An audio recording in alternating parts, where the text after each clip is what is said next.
Have you ever walked into a room and felt the noise pressing against your calm, as if every voice was competing to prove its worth? Yet somewhere, one person says nothing and somehow owns the space. Real strength doesn't announce itself. It watches, waits, and moves when everything else has worn itself out.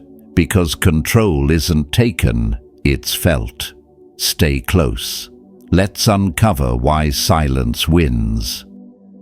As we step into the first chapter, imagine standing in a world so loud it forgets how to listen. A world where people mistake volume for power, where the ones who shout the most are often the ones most desperate to be heard. You can feel it in any crowded room, the tension, the noise, the endless need to prove, to dominate, to be seen.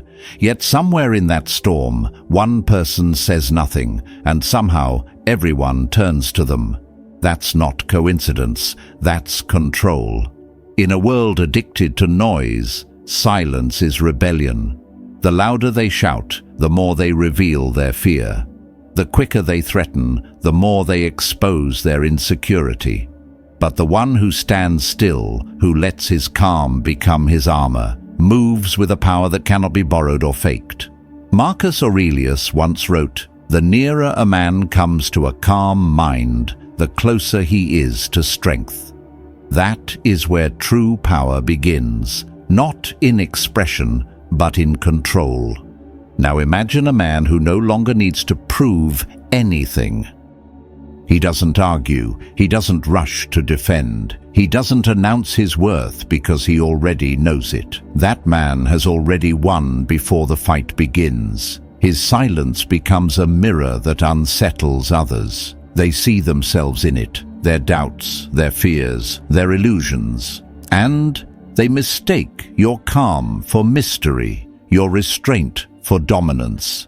But that's the beauty of stillness. It reveals what others try to hide. You don't yell, you don't chase. You simply allow people to unravel themselves in the echo of your quiet. You give them no reaction, no emotional crack to slip through. Because in the absence of your energy, they are forced to confront their own. That's not passivity, that's mastery. Epictetus reminded us, no man is free who is not master of himself. And mastery is not born in peace. It's forged in the fires of restraint, through humiliation, through loss, through every moment when you could have spoken but chose not to. Each silence becomes a sharpened blade. Each pause becomes power unseen but deeply felt. From here, the lesson evolves. Silence isn't avoidance, it's strategy. The art of waiting 10 steps ahead while others stumble over the next one. The impatient move first, the wise prepare. Machiavelli may have written of it, but the Stoics lived it. They understood that brute force wins battles, but clarity and concealment win wars. Power doesn't roar, it watches. It moves in quiet precision, like the tide advancing in slow inevitability. When you no longer need to be seen, the world starts to look for you. That's how you command a room, not by shouting for attention, but by embodying quiet certainty. Presence, not performance. They feel it before they understand it. That's not intimidation through aggression. It's command through composure. At this stage, the message deepens.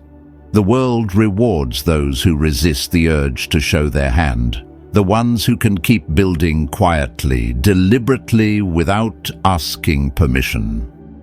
Because once you've mastered silence, you've mastered yourself. And when you've mastered yourself, there's nothing left for anyone to use against you. The Stoic doesn't seek validation. He seeks alignment with reason, with patience, with his inner calm. Power is not in what you say, it's in what you choose not to. The one who can stand still when others lose their balance already rules the room. Seneca said, "He who is brave is free." And bravery sometimes means saying nothing when everyone else is desperate to be heard. So let them talk, let them doubt, let them wonder who you've become. They won't understand that silence isn't retreat, it's preparation. That stillness isn't fear, it's focus. Keep your tone steady. Guard your energy. Hold your vision close. Because while others waste themselves proving, you are preparing. Preparation wins before the battle even begins. And when the moment comes, when noise finally burns itself out, you'll find that the calmest one in the room already holds the crown. As we step into the second chapter, imagine standing face to face with someone who's determined to prove you wrong. The air thickens, words sharpen, and you can feel the tension climbing like fire beneath the surface. In that moment, something inside you wants to strike back, to defend, to dominate, to win. But here's the quiet truth. Battles are rarely decided by who's right. They're decided by who stays composed. In every clash, whether in words or silence, perception becomes the true battlefield. People don't respond to what is real. They respond to what appears to be, what they see, what they sense, what they believe about your calm or your chaos. Now imagine two men standing in the same storm. One trembles, reacts, shouts his defense. The other stands still, eyes steady, voice level, almost unmoved. The world will call one emotional and the other powerful, even if both are afraid. That's how fragile perception is.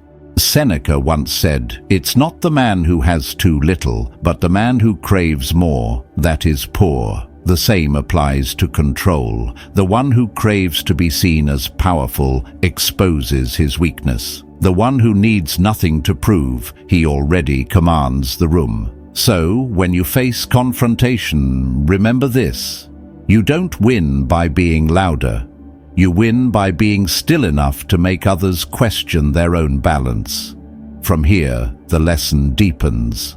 Power doesn't come from crushing someone else's truth. It comes from shaping what they believe they see. The Stoics mastered this without vanity. Marcus Aurelius wrote, "You have power over your mind, not outside events." Realize this, and you will find strength. The meaning is simple. If you rule your inner state, you quietly rule the outer scene. When others panic, your calm becomes contrast. When they rush to fill silence, your restraint becomes gravity.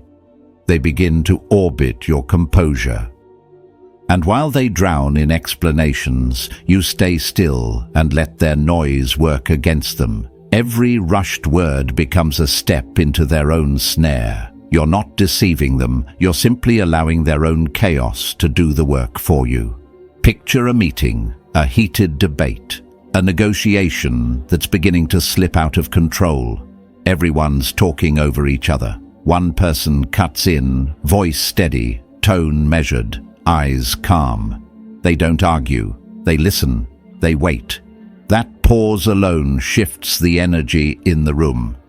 Suddenly, the loud ones sound nervous, the calm one looks certain, and that single moment of composure rewrites the entire perception of strength. In a society addicted to noise, silence becomes the highest signal of confidence. The one who appears unbothered is seen as wise. The one who holds stillness when others unravel is remembered as formidable. At this stage, restraint becomes strategy. It's not about deception. It's about discipline, the kind that chooses presence over reaction. You don't need to expose the truth. You only need to guide how it's seen. Let them rage. Let them over-explain. Let them perform. You remain the stillness that unsettles them, because the more they move, the more unstable they look. And the quieter you remain, the more solid you become in their eyes. That is the paradox of power. The less you reveal, the more they imagine, and what they imagine will always be greater than what you could ever say. So carry yourself as if you already know the outcome. Let your posture speak before your words do. Your calm is not emptiness, it's control. Your silence is not retreat, it's design. Remember, the strongest presence in any room isn't the one making the most noise, it's the one who has nothing left to prove. In a world obsessed with spectacle, the one who refuses to perform becomes the most feared. That's when you stop needing to fight. You simply become the presence no one dares to challenge. Advancing to the third chapter, imagine standing before a storm you refuse to fight head-on. The thunder tempts you, the wind provokes you, and every instinct screams to strike back. But you don't. You watch, you measure, because you understand something most never learn. Direct confrontation feels brave, but it's almost always a trap. It feeds the ego, it fuels resistance, and in the end, both sides lose clarity. The Stoics taught that when you wrestle with someone's chaos, you risk becoming part of it. True power doesn't collide with another's nature. It flows around it, quiet, patient, inevitable. Now picture a chessboard. The impatient player moves first, loud and proud. The wise one waits, shaping the game without lifting a sword. The pieces shift, not because of brute strength, but because of foresight. Seneca once said, "He who is brave is free." But bravery doesn't always roar. Sometimes it's the calm hand rearranging the field, while others exhaust themselves attacking ghosts. Real strength lies not in breaking people, but in bending the world around them until their own choices lead them exactly where you intended. The battlefield is not always made of dirt and steel. Sometimes it's built of silence, patience, and invisible design. From here, the art of subtle control begins. You don't need to force someone to change. You simply reshape the space they move through. Change the conditions, and the person adjusts without realizing it. A Stoic understands that we cannot rule another's mind, but we can influence the environment that guides it. Think of life as a series of rooms. Each decision is a door. You don't shove someone through. You rearrange the hallway until walking your way feels like their idea. A rescheduled meeting, a quiet delay, the subtle removal of one ally, all minor ripples that together create a tide. And by the time they sense the shift, it's too late. They are already moving to your rhythm. Marcus Aurelius reminded us, the impediment to action advances action. What stands in the way becomes the way. That's the heart of environmental mastery. You don't meet resistance with resistance, you absorb it, redirect it, and turn it into motion that serves your purpose. You guide outcomes without raising your voice. You win without declaring war. A seasoned negotiator, a silent strategist, a stoic mind, all share this same quiet genius. To shape circumstances until the right move becomes the only move left. Imagine a leader who never yells, never threatens, yet every decision aligns with his vision. His power isn't in command, but in architecture. He designs the space where others' choices unfold. That's not manipulation, it's discipline, influence through precision. Because to control the environment is to control the outcome without ever touching the person. You don't humiliate your opponent, you exhaust their confusion. You let time and subtlety do the heavy lifting while you stand still, untouchable. At this stage, the battlefield is no longer a location, it's a construct, one you build from patience and foresight. The person who controls the conditions never needs to control the crowd. They simply narrow the paths until every road leads where they want it to. That is the highest form of dominance. Not the domination of another's will, but the mastery of the structure they must operate within. And when things finally fall into place, when victory arrives without resistance or applause, you'll know what true strength feels like. Not force, not fame, but the quiet satisfaction of having changed everything, without anyone realizing when it began. Moving into the 4th chapter, imagine a world where strength must be loud to be believed, where dominance needs an audience and silence is mistaken for weakness. You've seen it, the ones who shout to prove their worth, who flex their pride like armor, terrified of being unseen. But the most dangerous move is often the quiet one. The Stoics knew this well. True strength doesn't roar, it breathes beneath the surface. The wise man doesn't parade his power, he conceals it, disciplined, patient, restrained. To appear harmless is not a flaw, it is strategy. It is a blade sheathed in calm. Now imagine walking into a room where everyone competes to be feared. They posture, they boast, they perform. But you play the fool. You apologize when you don't have to. You step back when they expect you to advance. They see humility and mistake it for surrender.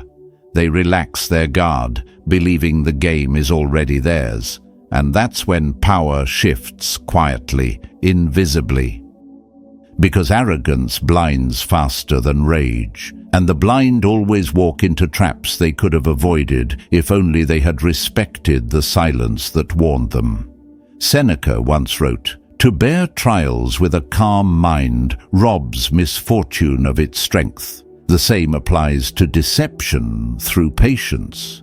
When you allow others to underestimate you, you strip them of their caution. You turn their overconfidence into your advantage.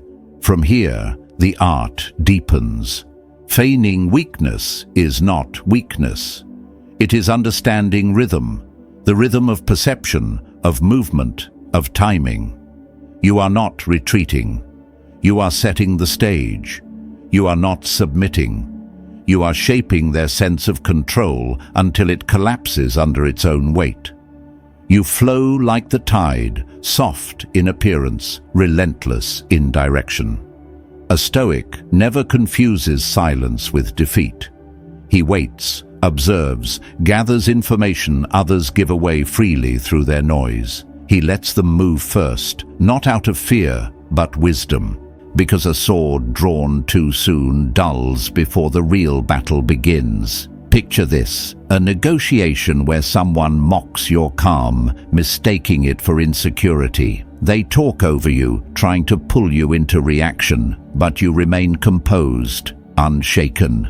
Minutes later, their words start to expose cracks in their position. Their confidence falters. By the time you speak, your words land like quiet thunder, not loud, but final. You win not by overpowering them, but by allowing them to reveal themselves. That's the mastery the Stoics revered, the victory that arrives without spectacle, the fox that hides until the lion's roar fades. Marcus Aurelius reminded us, the best revenge is to be unlike your enemy. In this game of restraint, your silence becomes your shield, and your patience your weapon. You are not running from conflict, you're guiding it to the ground of your choosing. Every pause, every delay, every moment you let pass without reacting, it all weaves the illusion of safety for your opponent until they step exactly where you wanted them to. Then, and only then, you act, not with fury, but with precision, not to destroy, but to end. At this stage, humility becomes a mask, not a weakness. It's how the Stoic hunts in plain sight. When they think you've bent, you've already set the trap. When they think you've lost, you've already written the ending. Let them mock. Let them speak freely. Let them walk into the quiet you've prepared for them. Because your silence isn't hesitation, it's design. And when the moment comes, when you finally strike, it won't be with anger, but with clarity. They will never see it coming, and by the time they do, the game will already be over. For in truth, victory doesn't come from force, it comes from foresight. The battle was never fought. It was simply allowed to unfold exactly as you intended. Entering the 5th chapter, imagine a confrontation you didn't choose but can no longer avoid. The air feels sharp, words hang like blades, and every instinct in you wants to strike or to flee. But the Stoics taught us something different. When you must face conflict, face it fully. No noise, no emotion, just precision. Because half measures don't keep the peace, they keep the wound open. A wounded enemy doesn't disappear. They crawl into the shadows, nursing resentment until it hardens into revenge. And what you thought was mercy becomes negligence. Marcus Aurelius once warned, "The consequences of anger are far more grievous than its causes." The same applies to hesitation. Leave a battle unfinished, and you've already invited its sequel. Now imagine this. You've made your move. You've spoken your truth, drawn your line, and yet some part of you still lingers. You want to be kind, to offer closure, to leave the door open just a little.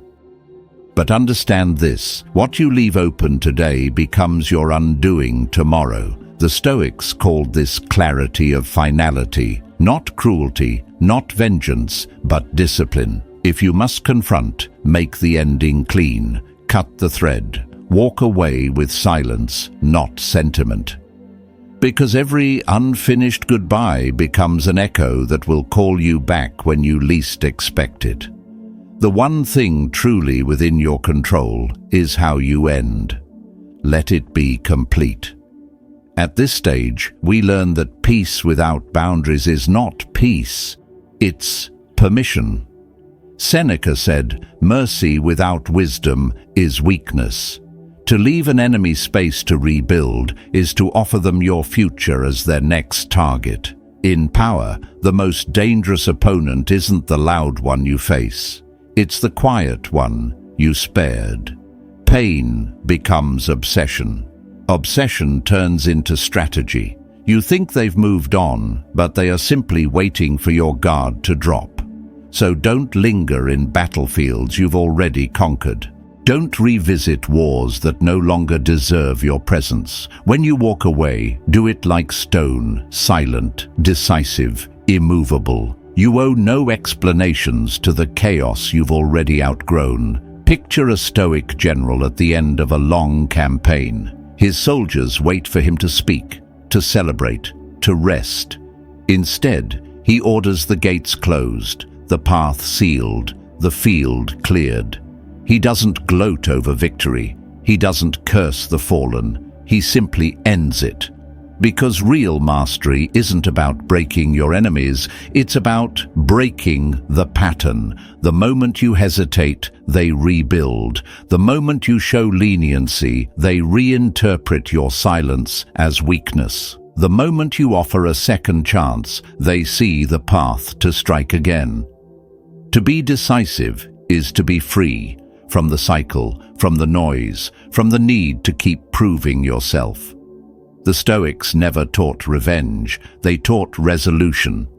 Finality not born of anger, but of wisdom. If you must strike, do it clean. If you must end it without noise. Don't drag your victory into spectacle. Don't turn closure into theater. Simply walk away and let your absence speak for you. Because the sound of something truly finished is quieter than thunder and more permanent. Power at its highest form doesn't shout, it doesn't linger. It ends what must be ended and never looks back. So finish it, not with fury, but with clarity. Not for pride, but for peace. Because when no one dares to reopen the conflict, that's when you've truly won. Not just the battle, but your freedom from it. And that, above all, is the mark of the Stoic. One who conquers not through dominance, but through the grace of an ending so complete, it needs no explanation at all. Entering the 6th chapter, let's talk about the kind of power that doesn't need to shout, threaten, or prove anything, and yet, somehow, it lingers in every room long after you've left. It's the kind of power that comes not from reaction, but from reflection. From knowing that the fiercest presence is often the quietest one. The Stoics understood this well. Control over others begins with control over the self. When you master your own impulses, you become untouchable because no one can provoke what you refuse to awaken. Real influence isn't forced, it's felt. It doesn't demand attention, it invites awareness.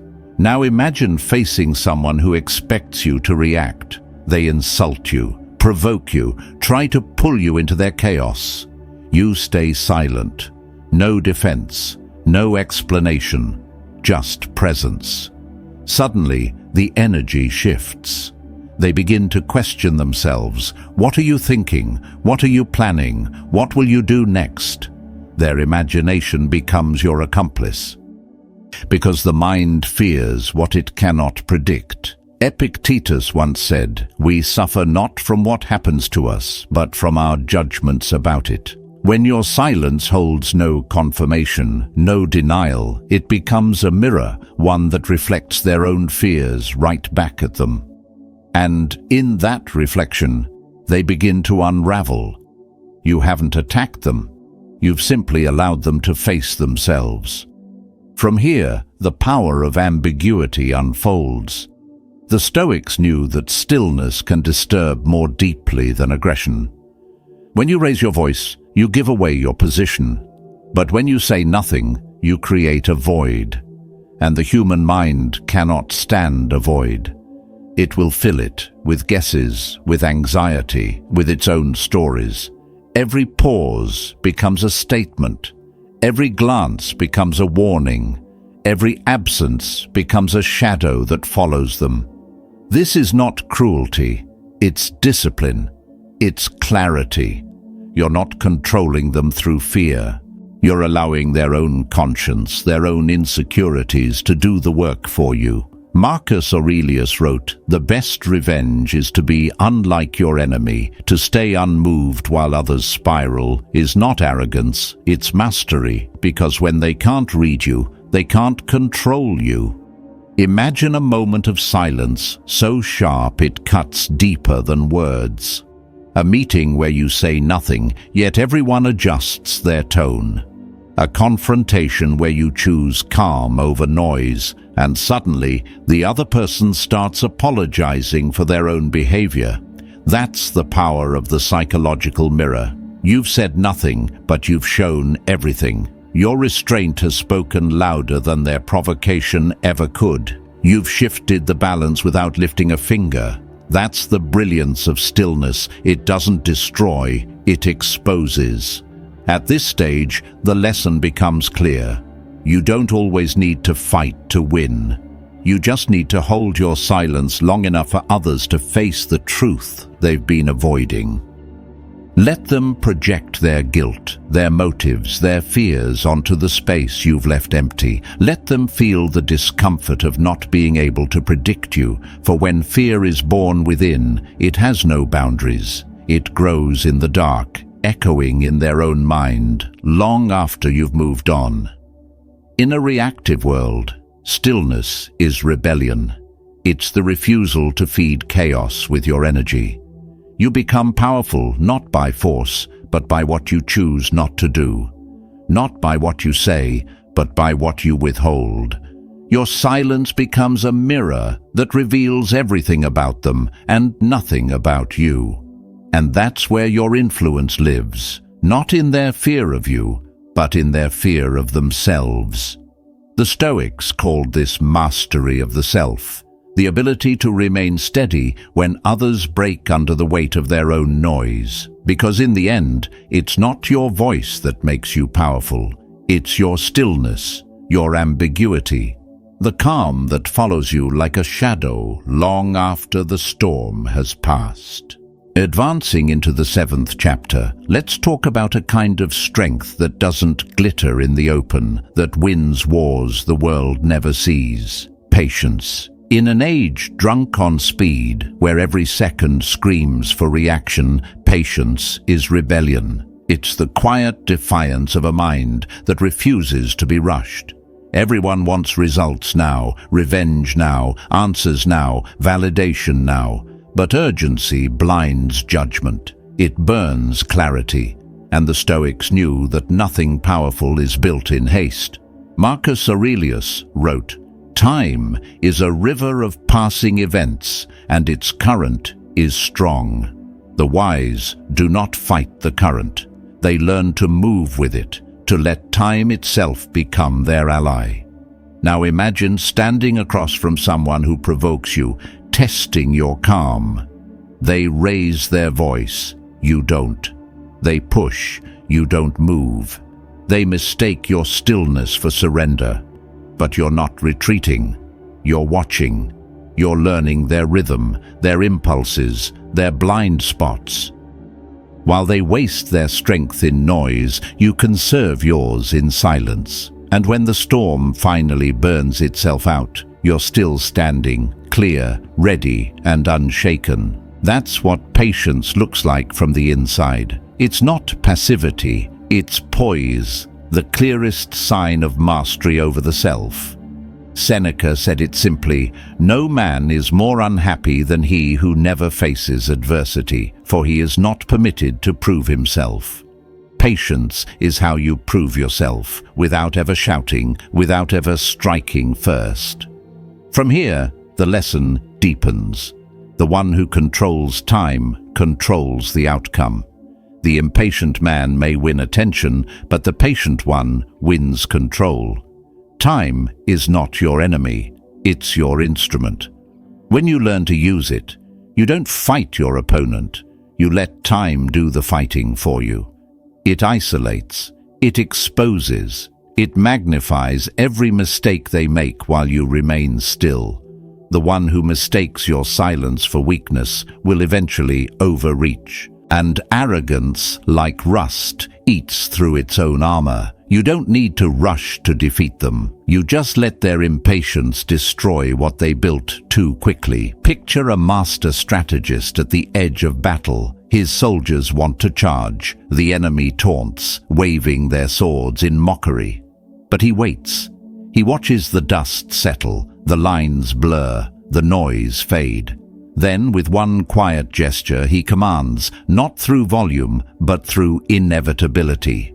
And the war ends before it truly begins. That's what time can do when wielded by a calm mind. Epictetus called this self-command, the art of controlling yourself so completely that even the passage of time becomes a weapon in your hand. The fool rushes to act. The wise waits until action is no longer effort, but inevitability.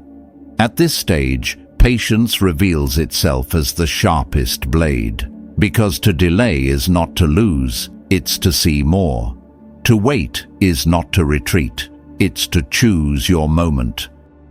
The space between reaction and response is where true power lives. Most people never find it. They fill it with noise, fear, or pride. But when you slow your pace beneath the chaos of others, you begin to see what they miss, the cracks beneath their confidence, the fractures in their certainty. While they chase the surface, you're already watching the structure collapse. When your patience has done its work, when arrogance has drained your opponent, when time has pulled their mask away, then you act. Not out of anger, but clarity. Not to punish, but to end. No noise, no rush, just resolution. Because in the end, it's not the loud who win. It's the ones who can wait without losing focus. The one who can wait controls the clock.